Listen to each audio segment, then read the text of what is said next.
Oui, il a déjà été donné, mais Dieu va le confirmer. Vous savez, j'ai toute une sorte de message en pensée que je médite en moi. Et celui-là, il y a des années que je l'ai dans mon cœur. Et puis, il y a eu le temps où le Seigneur a approuvé, c'est aujourd'hui que je dois le donner. Et c'est dingue, là, l'Esprit Saint, comme il travaille. Et j'aimerais vous dire, si vous êtes là ou si vous entendez ce message, c'est pour vous, ce n'est pas pour l'autre ou pour celui d'à côté. Parce qu'il y a des années que j'ai ce message-là dans mon cœur.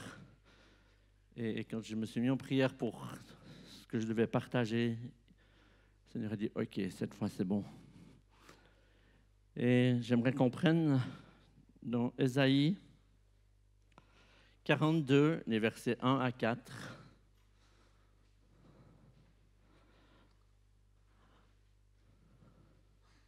Il faut s'imaginer que cette prophétie, elle est donnée 700 ans, 750 ans, 740 et 750 ans avant qu'elle se réalise.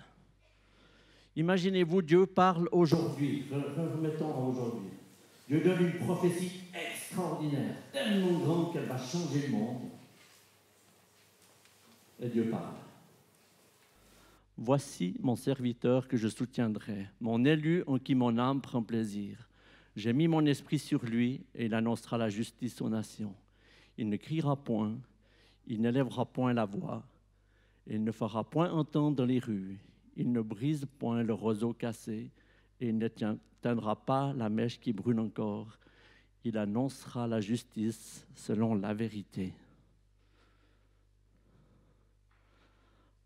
Aujourd'hui, on sait que cette prophétie, elle est accomplie au travers de Jésus, mais imaginez-vous les gens de l'époque. Ésaïe qui écrit cela. Waouh, quelle révélation! Ça doit être super de dire ça. Il n'y a pas de grand éclat, il ne parlera pas, mais il annonce un message. Et ce message, on le voit dans Matthieu 12. Donc là, on vient dans le Nouveau Testament. Donc Jésus qui vient accomplir cette œuvre-là. Et puis on a, à quelques mots près, les mêmes paroles. 750 ans sont passés et Dieu vient accomplir sa promesse. Et encore aujourd'hui, il le fait. Et ce matin, si vous avez entendu toutes les prophéties, tout ce que Dieu a parlé, c'est vraiment dans ce sens-là, où Dieu veut faire sa promesse. Dieu veut accomplir ses promesses. Et puis, on a un ennemi qui veut qu'on ne puisse pas rentrer dans ces promesses de Dieu. Alors, j'aimerais vous partager par rapport au roseau ce matin, qui vient du mot grec kalamos, et qui a plusieurs significations, et qui est chaque fois pris dans la Bible. On va prendre cinq fois que le mot roseau est mis dans la Bible pour des utilisations différentes, mais qui va parler dans la vie de chacun et chacune, je crois. Parce que le roseau, c'était vraiment, en premier lieu, c'était un bâton sur lequel on pouvait s'appuyer. C'était un appui, c'était quelque chose qu'on prenait pour marcher et puis qu'on pouvait s'appuyer. Dans Matthieu 27, on va prendre le premier, les versets 27 à 30, on voit que les soldats du gouverneur conduisirent Jésus dans le prétoire et ils s'assemblèrent autour de lui encore. Ils lui ôtèrent ses vêtements, le couvrirent d'un manteau écarlate. Ils dressèrent une couronne d'épines qu'ils posaient sur sa tête et ils mirent sur lui un roseau dans la main droite. Puis, s'agenouillant devant lui, ils raillèrent en disant la suite. On voit que là, on donne à Jésus un bâton pour s'appuyer dans sa souffrance. On lui donne un roseau. C'est le même mot kalamos, c'est le même mot qui est utilisé donc, chaque fois. Hein. Et puis après, si on lit plus loin, on voit qu'ils lui prennent ce bâton pour lui taper dessus. Et dans nos vies, c'est aussi comme ça que ça se passe. Quand l'injustice vient, quand l'ennemi fait son œuvre, ce qui devrait être notre protection, ce qui devrait nous tenir, sur quoi on peut s'appuyer, ça devient ce qui nous fait mal. Et à Jésus, on a fait la même chose. On lui a donné un bâton, soi-disant pour s'appuyer, mais c'était pour le frapper. C'était pour lui taper sur la tête. Et l'ennemi fait encore la même chose dans nos vies aujourd'hui. Quand il nous écrase, quand il essaye de nous faire du mal, les personnes ou peut-être les choses autour de nous qui devraient censées être là pour nous aider, sont là pour nous accabler, nous faire du mal. Mais Jésus a dit, Dieu a parlé au travers des années, mais Jésus est venu faire que le roseau, il ne va pas le casser, il va le restaurer. Il n'éteindra pas le lumignon. Après, on parlera aussi du lumignon. Mais Jésus ne fait pas les choses comme l'ennemi voudrait. Et il est venu pas pour nous frapper, il est venu pour nous restaurer. Il est venu pour nous relever. Et ce matin, on a entendu déjà plein de prophéties par rapport à ça. Ce n'est pas parce que ce n'est pas passé encore aujourd'hui que ça ne va pas se passer. Ce n'est pas parce qu'aujourd'hui, si Ésaïe avait été parti en disant « moi, je n'ai pas vu cette prophétie, je ne vais pas l'écrire ». Et pour ceux qui étaient là à la soirée de Bill Johnson, ou si vous voulez la réécouter, j'ai beaucoup aimé sa simplicité de cœur et son honnêteté de dire « je n'ai pas tout compris ce que Dieu a fait dans ma vie. Je n'ai pas toujours compris pourquoi Dieu faisait les choses comme ça. Mais j'ai choisi de croire que Dieu était Dieu et que ma vie allait s'aligner à Dieu, pas le contraire. » Et j'aimerais vous encourager, si vous êtes dans une situation où ce que vous vivez ne correspond pas ni à ce que vous avez imaginé, ni à ce que vous pensez être juste, laissez Dieu être Dieu. Ne prenez pas la place de Dieu. Parce que si vous la prenez, alors sa justice ne pourra pas se faire. Parce que c'est votre propre justice qui va prendre les rênes. Et Dieu va simplement attendre qu'il puisse la faire lui-même, sa justice. Si tu es dans une situation, peut-être même dans une famille, dans une situation peut-être de couple ou de relation, peut-être de parents-enfants ou de génération, et que les choses sont détruites, sont volées, laisse Dieu faire justice. Laisse Dieu être Dieu. Et tu verras qu'il est capable non seulement de restaurer ce que l'ennemi a cassé, d'utiliser ce roseau qui est froissé, un roseau froissé. Hein. Malheureusement, je n'ai pas eu le temps d'aller chercher un roseau. J'aurais dû prendre le temps, mais un roseau froissé, il est plié, il n'a plus de force.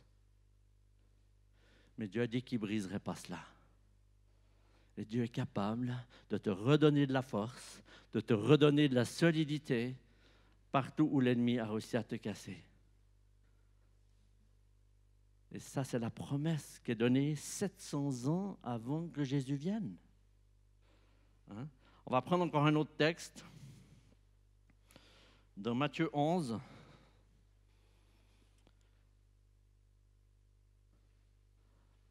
Là, c'est l'histoire de Jean-Baptiste.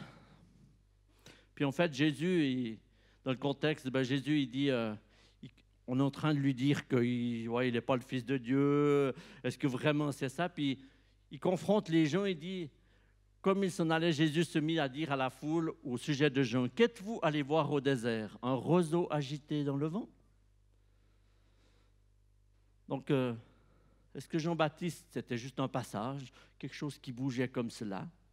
Pourtant, si on prend la suite et qu'on médite cela, il est dit que Jean est le plus grand parmi tous les hommes nés de femmes. Est-ce que c'est un roseau qui est balancé comme ça? Juste un passage, un homme qui vient faire son passage. On sait tous qu'il était aussi prophétisé, qu'il y a un qui ouvrirait le chemin. Puis là, Jésus prend l'image du roseau qui est balancé par le vent. Donc, est-ce qu'on est juste en ballon, un moment droit, un moment couché, un moment debout? Non, Jésus, ici, donne une image, justement, de dire que le roseau qui est Jean, si vraiment il n'est que ce roseau, alors qu'est-ce qu'il est venu faire sur cette terre? Jean est venu préparer un chemin. Jean est venu ouvrir la voie et il est dit qu'il est plus grand des fils d'hommes, de l'homme. Un roseau, ça peut être très solide, très grand. Ça peut être très fort. Et Jésus est venu ouvrir une voie là où il n'y en avait pas. Et il fait encore cela aujourd'hui dans nos vies. Là où toi, tu n'as pas de solution. Là où toi, tu ne vois pas. Il y a un chemin. Il y a quelque chose qui s'ouvre. Il y a quelque chose de nouveau. Et ça a été prophétisé aussi ce matin. Qu'il y a une bonne nouvelle. Oui, mais pour moi, je ne sais pas parce que... Non, Dieu est celui qui ouvre des voies dans nos impasses. Hein, on l'a chanté même. Et peut-être tu l'as chanté, mais tu n'y crois pas. J'aimerais te dire, chante-le pas, mais crois-le. Ça va changer. Puis le jour tu le chanteras. Mais je crois que parfois on chante sans croire. Et puis là, j'accuse personne, hein, parce que je me parle aussi à moi-même. Vous savez, quand on prépare un message, c'est assez interpellant. Parce que ça nous confronte à nos limites, à ce qu'on est nous. Mais je crois et j'ai choisi aussi, je ne veux pas limiter Dieu à ce que je crois, à ce que je sais moi. Je veux le laisser être Dieu. Et si Dieu le dit, et si ça a été prophétisé par Ésaïe, révélé encore par Jésus, je crois que Dieu est capable de non seulement de relever, mais de redonner de la force, de redonner une direction dans une vie où il n'y en a plus. Et je veux prêcher ce message parce que je crois aussi que ce que l'Église prêche, elle va le voir s'accomplir. Parce que si on ne prêche pas ce genre de message, dans notre monde aujourd'hui, c'est vite vu. Soit tu es capable, soit tu es foutu. C'est la loi de l'homme, des humains, et c'est comme ça. Et on va pas, y a pas, c'est humainement, c'est comme ça. Si tu n'es pas capable de faire quelque chose, ben, tu vas voir ailleurs. Ça, c'est la loi. Et puis, ma foi, dans le monde des affaires, dans le monde comme ça, on est confronté à ça. Dans le royaume de Dieu, Dieu ne veut pas nous laisser des gens qui n'arrivent rien à faire ou qui sont tout le temps découragés ou comme ça. Il a dit qu'il redresserait le roseau, qu'il ne brise pas, mais qu'il redonnerait de la force au roseau. Dieu vous nous donnez d'être capable. Ce n'est pas la même chose. Si on te dit, tu ne vaux rien, va voir ailleurs. Ou si je te dis, Dieu est capable de changer ta vie pour que tu sois un bâton solide, pour que tu sois à ta place, pour que tu sois dans ce que Dieu a pour toi. Ce n'est pas le même résultat. Ce n'est pas la même chose. Mais si on prend l'image du monde, aujourd'hui, il faut réussir, il faut... Je ne vais pas faire un message là-dessus, mais c'est les valeurs de ce monde. Les valeurs du royaume de Dieu, c'est que Dieu va chercher celui qui est cassé, celui qui n'y arrive plus pour lui faire une personne qui arrive, pour lui faire une personne qui est debout, sur laquelle il peut s'appuyer lui, mais aussi ceux qui sont autour de lui. Et là, je veux prêcher par rapport à toutes les familles, par tous les couples où il y a des difficultés. On a besoin de familles fortes. L'ennemi ne veut pas des familles fortes. Il sait très bien que si la famille est détruite, c'est OK. C'est OK. C'est bon, cause toujours. Mais Dieu n'a pas dit son dernier mot. Parce que le roseau, la famille qui est cassée aujourd'hui, elle est peut-être plate par terre, mais Dieu a dit qu'il ne casserait pas. Il va redresser. Il va redonner de la force. Il va redonner ce bâton sur lequel tu peux t'appuyer. Et il faut qu'on parle, qu'on prophétise ça, parce que c'est ce que l'Église va vivre.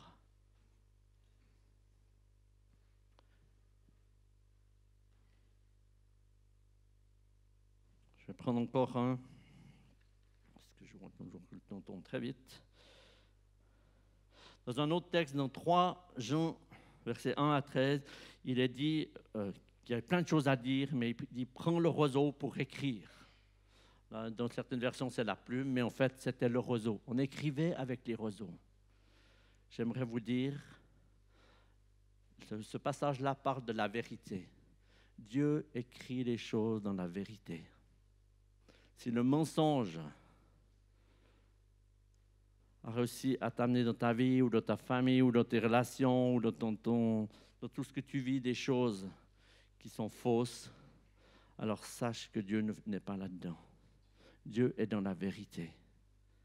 Dieu est dans la vérité et le roseau servait à écrire la vérité. C'est important. Parfois on se dit c'est pas juste et c'est pas juste. Parfois on dit c'est pas juste, puis peut-être que nous avons aussi notre part là-dedans. Mais Dieu est dans la vérité et il dit écris. C'est par la vérité. Une autre fonction de ce roseau, on est toujours dans le même terme qu'Alamos, c'est une mesure. Et il est parlé aussi dans Apocalypse 21, où on mesure la cité céleste avec un roseau. Donc la mesure, elle est déterminée. La mesure de la bonté de Dieu, elle est très grande. Et si vous prenez la dimension de cette ville, si on fait un peu quelques calculs, alors je ne vais pas affirmer autre chose, mais ça fait à peu près, je me souviens que j'avais déjà prêché, je dis ça une fois là-devant, mais à peu près un cube de 2000 km avec une muraille de 60 mètres, 65 mètres tout le tour. C'est grandiose. Et la mesure de Dieu, elle est toujours grande dans sa bonté, dans son amour, dans sa bienveillance, dans sa grâce. Il n'est pas limité, Dieu. Il n'est pas limité. Et nous, on limite Dieu. Nous, on a notre cadre dans lequel on pense que Dieu peut faire. S'il ne fait pas là-dedans, je ne sais même pas si c'est Dieu. J'aimerais vous dire, ça, ce n'est pas ce que Dieu attend de nous. Dieu est un Dieu grand, un Dieu bon, un Dieu qui peut changer les choses. Et j'aimerais vous inviter à raligner votre défi, votre situation d'aujourd'hui. J'aimerais vous inviter à l'aligner dans la bonté, dans la grâce de Dieu. À ne pas regarder. Vous savez, si je mets mes mains là, je ne vois pas grand monde. Mais si on s'éloigne, qu'on commence à dire, non, je veux voir Dieu, ma main, elle n'a plus tant d'importance finalement. Ça n'a pas tant d'importance. Mais si mon problème, il est là, je ne vais rien voir d'autre. Laisse Dieu changer ta situation. Invite la grandeur de Dieu, invite la lumière de Dieu dans ta vie. Et je bascule sur la deuxième partie de mon verset où il est dit qu'il n'éteindra pas le lumignon qui brûle encore. Là, le lumignon, c'est la lumière. Et j'invite tout le temps les personnes, et je veux vous inviter, laisse Dieu amener la lumière dans ta vie. Tu n'es pas la lumière. Dieu en toi est la lumière. Christ en toi amène la lumière. Et que tu commences à s'ouvrir à cette lumière de Dieu. Que tu commences à dire à Dieu, mais éclaire ma vie, éclaire cette situation qui est bloquée, éclaire ces relations qui sont cassées. Qu'est-ce que tu veux me dire? Qu'est-ce que tu veux changer là-dedans? Tout à coup, les choses changent. Et j'aime donner cette image que maintenant, si dans cette salle, on fait tout noir, il est assez facile à un ennemi de rentrer et de se camoufler. Maintenant, si on ouvre un peu, là, on commencerait déjà à voir s'il y a quelque chose qui se passe. Et c'est souvent ce qu'on fait dans nos vies. On ouvre un peu notre vie à Dieu, on le fait. Et puis on a nos valeurs, nos perceptions, puis on laisse Dieu là au milieu. Et puis, en fait, on ne sait pas trop si c'est bien, pas bien, dans beaucoup de choses. Alors on avance, on voit clair. Ce n'est pas qu'on est complètement dans les ténèbres. Mais maintenant, si on met dans cette salle 10 fois plus de lumière encore, je vous garantis que vous voyez tous quelque chose que vous ne voyez pas maintenant. C'est comme ça dans nos vies. À la lumière de Dieu, les choses qui sont dans nos vies qu'on n'a pas besoin, elles sont mises en évidence. Et Dieu a dit qu'il n'éteindrait pas le lumignon qui brûle. Avant, on se servait, il n'y avait pas le bouton pour peser, puis on avait la lumière. Non, on devait allumer des bougies ou des cierges, je ne sais pas, plusieurs choses qui étaient là. Et puis une fois que ça diminuait, la lumière diminuait. Et dans certaines versions, il est parlé même que le lumignon qui fume encore. Donc quand ça, comme une bougie commence à fumer, si vous n'avez pas d'allumette, il faut en mettre une autre, autrement elle va s'éteindre. Donc c'est qu'il n'y a presque plus rien. Et c'est là aussi que j'aimerais rebondir pour la deuxième part, enfin la suite de la fin de mon message, la suite de mon message, c'est de vous dire que Bien sûr, aujourd'hui, peut-être que ce message il s'adresse à une personne qui n'en peut plus. Et il y a eu une prophétie ce matin. Et si tu es là ce matin et que tu n'en peux plus, tu n'arrives plus, c'est pour toi aussi. Mais le Seigneur m'a parlé aussi par rapport à, je pense, plusieurs situations, mais je pense que tout le monde peut prendre. Qu'est-ce que Dieu a placé dans ta vie qui est en train de s'éteindre? Qu'est-ce que Dieu t'a donné? Qu'est-ce que Dieu t'a confié qui est en train gentiment de s'éteindre?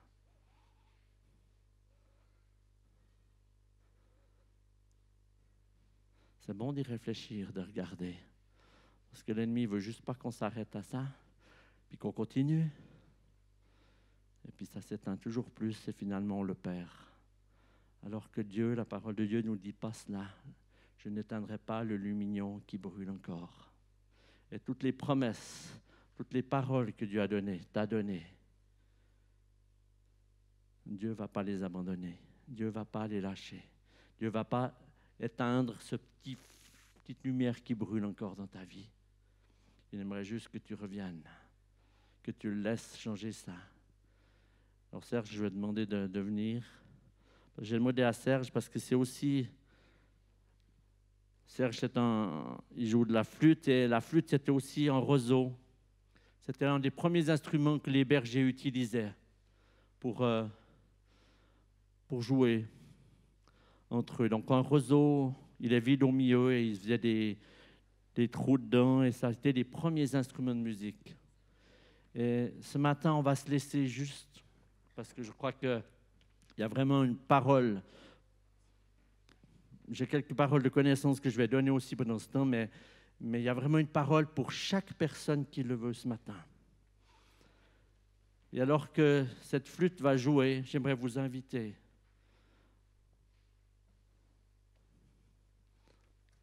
qu'est-ce qui est en train de s'éteindre dans ta vie? Quelle promesse de Dieu l'ennemi est en train d'étouffer? Et Dieu va redonner vie.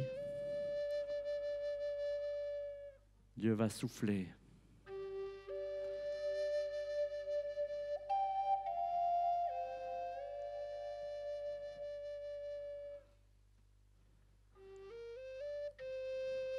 Saint-Esprit, tu éclaires maintenant la vie de chacun, chacune qui te le demande.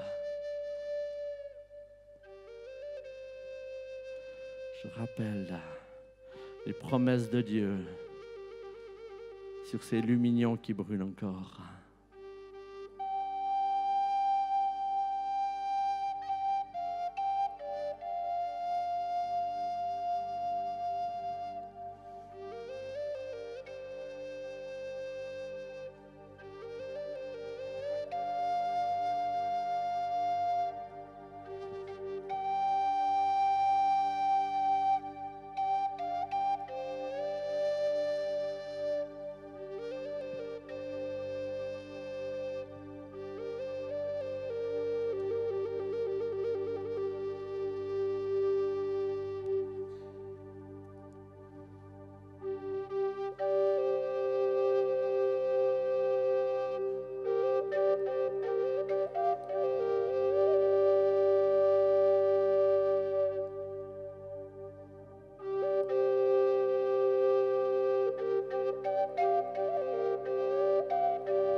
Seigneur, merci pour cette lumière qui descend.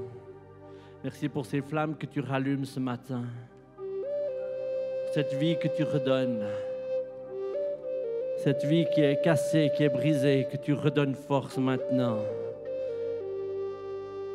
Par la puissance du nom de Jésus, que celui qui se sent faible soit fortifié maintenant dans le nom de Jésus.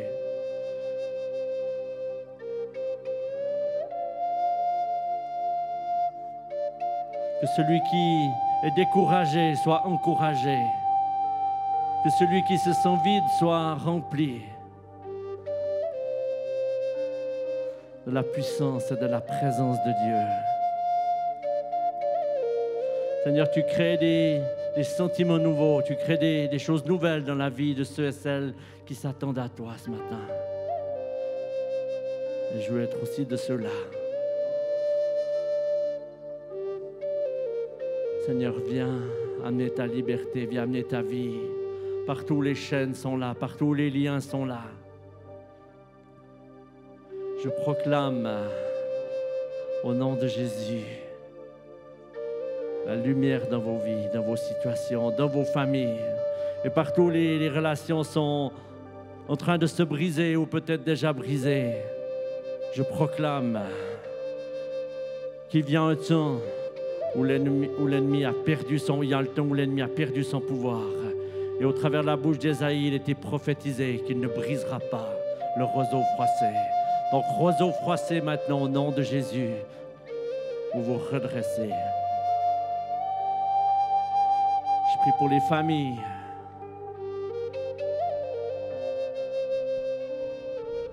Alléluia. Alléluia.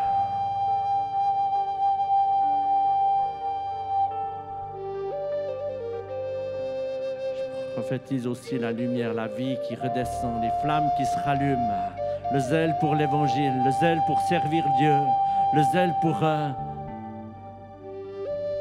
être ce témoin là où tu es.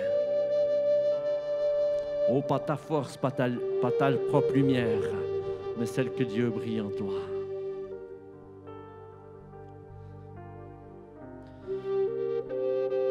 Je t'ai appelé à être un phare, et tu le sais. Pourtant, ta lumière s'est pas éteinte, mais il n'y a bientôt plus que la fumée. Et Dieu te dit, je ne retire pas mon appel sur ta vie. Je vais rallumer ton phare, parce que ce que j'ai à accomplir au travers de toi, je vais le faire.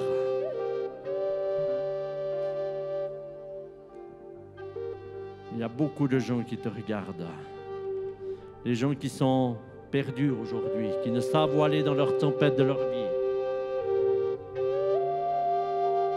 Et je t'appelle à nouveau, comme cette lumière, pour ces personnes qui sont autour de toi. Alléluia.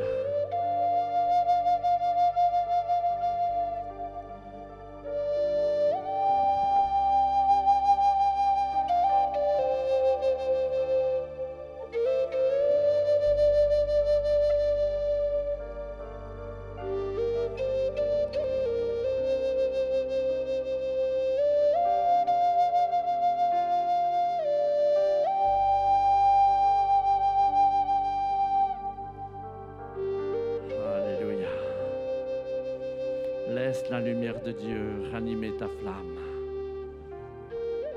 Laisse l'Esprit de Dieu te reconstruire. Tu es ce roseau sur lequel je veux m'appuyer, que je veux utiliser